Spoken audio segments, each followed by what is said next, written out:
Hi everyone.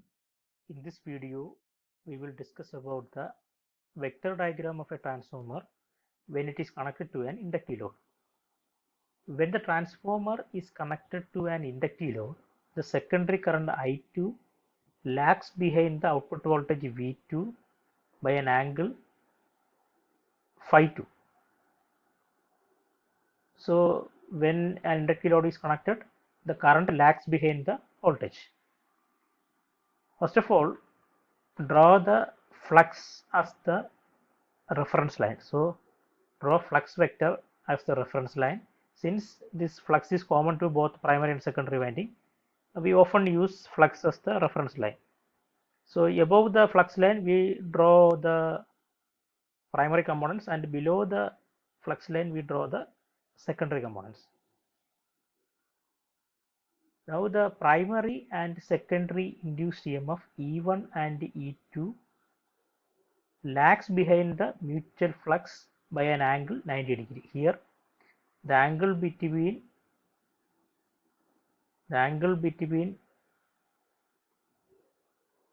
phi and E1 and E2 is nothing but 90 degree. So after that, draw V2. V2 lags behind the induced EMF because it is an inductive load. Transformer is itself is an inductive, itself having an inductive winding. So it is having a definite reactance. So this V2 is drawn at an angle which is actually a lagging angle with respect to E1 and E2. So V1, V2 is drawn here. After that, check the type of load. Here the load is inductive load. For an inductive load, we know that current lags behind the voltage. So from this reference point, draw I2 at an angle phi 2 in the clockwise direction. So clockwise direction represents the lagging angle. So from the origin, draw the I2 vector at an angle phi 2. And from V2, draw I2 R2 parallel to I2. So I2 R2 is drawn parallel to I2. And from I2 R2, draw I2 X2 perpendicular to I2. So the voltage drop due to resistance is drawn parallel to I2, and the voltage drop due to reactance X2 is drawn perpendicular to I2.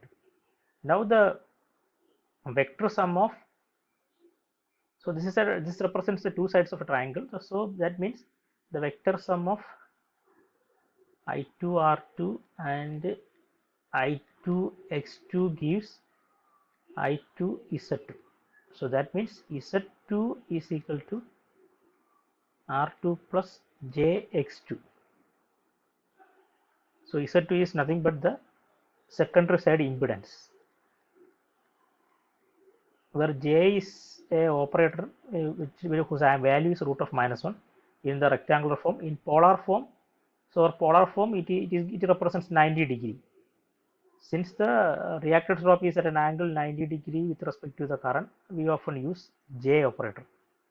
So now draw I2 dash anti-phase with I2. I2 dash is the current due to the flow of current in the primary side. That means as the secondary side is loaded, an additional current I2 dash flows in the primary side. So even though it is represented as I2 dash, it is actually a primary current. This primary current is due to the flow of current in the secondary side. That is why it is I2 dash. So this I2 dash is at an angle 180 degree with respect to I2. So draw exactly opposite to I2, draw I2 dash. Now we already have I0, no load current I0. So I0 is nothing but no load current.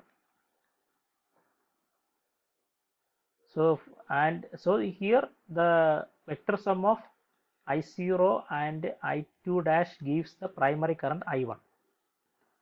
So this represents the two sides of a parallelogram, and its diagonal represents the resultant I1.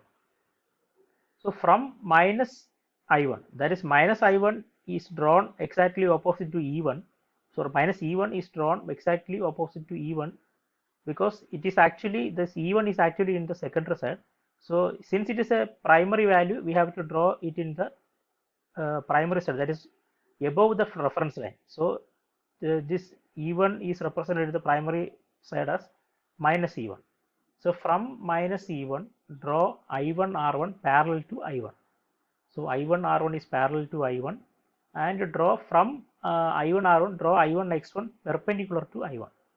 And the vector sum of I1 R1 and I1 X1 gives I1 Z1. So this is the second primary side impedance. And from this we can see that this is actually I1 Z1. So from this we can see that this E minus E1 and I1 Z1 forms the two sides of a triangle, and the third side in the opposite direction. This is the third side. In the opposite side represents the sum. That means this is the V1. So V1 is equal to minus E1 plus I1 Z1. So, and the angle made by V1 with respect to I1 is phi 1, and the angle between V2 and I2 is phi 2. So this is the vector diagram of a transformer when it is connected to inductive load. Next is the vector diagram of a transformer when it is connected to capacitor load. When it is connected to capacitor load, the only difference is that the output current I2 leads the voltage by an angle phi 2. So that since it is leading, we have to draw it in the anti-clockwise direction. Anti-clockwise means leading. So first of all, draw the reference vector phi, then draw E1 and E2 at an angle 90 degree. So since the E1 is the primary component, we have to draw it in the primary side, that is draw this in the opposite direction as minus E1. Now from V2, draw I2 at an angle phi 2 in the anti-clockwise direction, that is I2 leads the voltage by an angle phi 2. So from V2, draw I2 R2 parallel to I2 and I2 X2 perpendicular to I2, and from that we can see that the vector sum of I2 R2 and I2 X2 is I2 Z2. Now we can see that the vector sum of V2 and I2 Z2 is E2. So V2 plus I2 Z2 is E2. So from this I can write it as V2 plus I2 Z2 is equal to E2. So now draw I2 dash exactly opposite to I2, that is antiphase with I2, and draw the no load current I0. So and we know that the total primary current is the sum of I2 dash and I0. So complete the parallelogram and draw its diagonal. This I1 represents the sum of I2 dash and I0.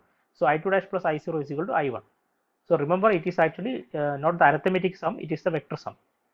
So from minus E1, draw I1 R1 parallel to I1, and from I1 R1 draw I1 X1 perpendicular to I1, and the sum of I1 R1 and I1 X1 forms the I1 Z1, and again the sum of minus E1 and I1 Z1 gives the vector V1.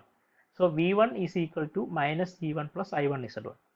So here phi 1 is the angle between V1 and I1, and phi 2 is the angle between V2 and I2. So this is the vector diagram of a transformer when it is connected to a capacitor load.